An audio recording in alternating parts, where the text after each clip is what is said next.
from the 1800s with modern day ingredients. As you saw earlier in the video, I've already picked up everything I need to start baking. And so I'm gonna do that now.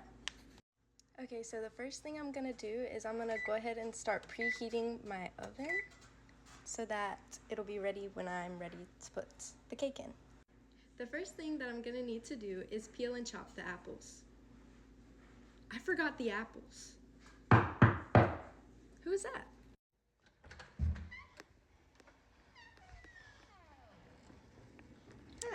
Hi, Hi, who are you? I'm Johnny Appleseed. I heard you needed some apples, so I thought I'd bring you some from the trees I planted. Oh, thank you so much. You're welcome. I love helping people. Oh, how nice of you.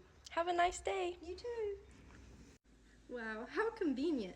I have no idea how he knew where I lived or why he looked a lot like my mom. Anyways, I'm gonna start peeling these apples now.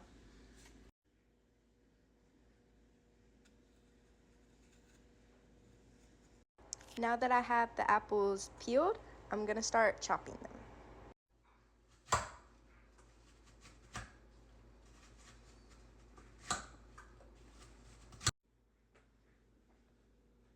First, I'm gonna add the 2 cups of flour to the bowl.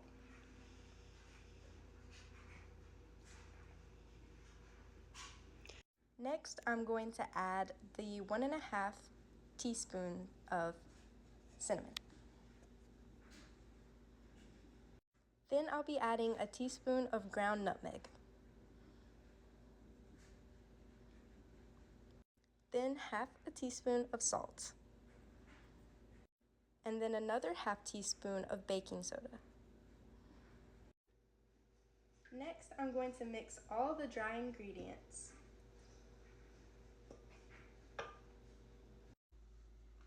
First, I'm going to add this half cup of softened butter. Then I'm going to add 2 cups of sugar. Then I'm going to add half a teaspoon of vanilla extract. Then I'm going to cream all those ingredients together. Then I'm going to add 1 egg and mix well. Then I'll add the second egg and mix that well as well. Now I'm going to slowly add in the dry ingredients to my mixture. Now I'm going to fold my chopped apples into my dough. I've already greased my baking dish. Then I'm going to pour the batter into the dish. Now I'm going to put it in the oven to bake for around 45 minutes.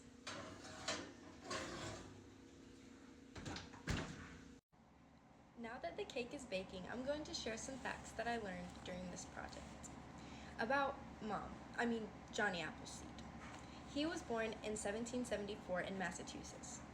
He was an American missionary nursing man who helped 19th century pioneers by planting and supplying apples throughout the Midwest. It was around the 18th century that he started collecting seeds from cider presses in western Pennsylvania. He sold and gave away many seedlings to pioneers. He was known as a man that liked to help people and was well liked by others. His legend is still popular today. Along with doing research about Johnny Appleseed, I also did a lot of research about cakes in the early 1800s. Cakes were normally meant for wealthier families. This is because the ingredients in cakes were way more expensive and they required more time to make. Pies, on the other hand, were more popular with families who had less money and had to work. This is because the ingredients were fairly inexpensive and they didn't require as much time to make. For a long time, things like baking powder or baking soda didn't exist, so many people struggled to make their cakes rise. They would use weird methods like using a tree branch to stir or using wood ash to make their cakes rise, which would work because they caused a chemical reaction in the dough. But that also caused them to have a soapy smell and taste at times, which means that spices like nutmeg and cinnamon, which I used in my cake, were very popular to help mask the soap and smell taste. Now that the cake is finished baking, I'm gonna make the topping. First, I'm gonna add a half cup of brown sugar to a saucepan. Next, I'm going to add a 1/4 cup of cubed butter. Now that the butter and sugar have melted, we're going to gradually add in the heavy whipping cream.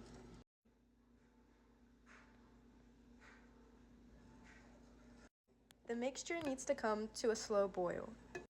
It says to serve with the cake, so we're going to pour our mixture over the entire cake. This is the finished cake. Now that the chunky apple cake is finished, we're going to taste test it. How did you like the cake? I enjoyed it very much. It's very moist, very good. What did you think of the cake? I thought it was very good.